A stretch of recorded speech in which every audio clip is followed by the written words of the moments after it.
In this video, I'm gonna teach you how to use virtual card on DoorDash. It's a very easy process, so make sure to follow along.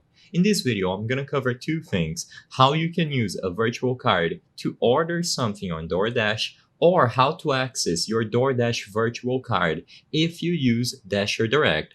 So for the first answer, it is extremely straightforward. As soon as you proceed to checkout on a certain order that you have selected on DoorDash, you will be able to add a new payment method in the form of a card. So if you choose to use a credit or debit card, you can include the details about your virtual card. So as you might expect, the card number, expiration date, and security code, there isn't any sort of special trick or workaround. As long as the virtual card is active and has enough balance, you will be good to go. Now, if you have a virtual card from Dasher Direct, you will also be able to access it. What you have to do is use the Dasher Direct app instead. In there, you will be able to use the navigation bar at the bottom to go into Manage. And after you access the Manage window, the option to manage your card is going to be available under the Account and Card category.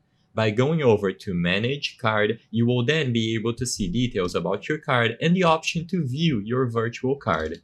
So immediately upon tapping View Virtual Card, all the details about your Dasher Direct virtual card will be displayed: card number, expiration date, and security code.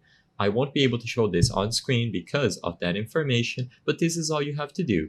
Keep in mind that if you don't see the option to view your Dasher Direct virtual card, it could mean that you weren't approved to get one or that you didn't activate your Dasher Direct card properly. The best course of action is to talk to the customer support in order to be sure, but this is all you have to do to either use a virtual card to finish your order on DoorDash or how to use your Dasher Direct virtual card.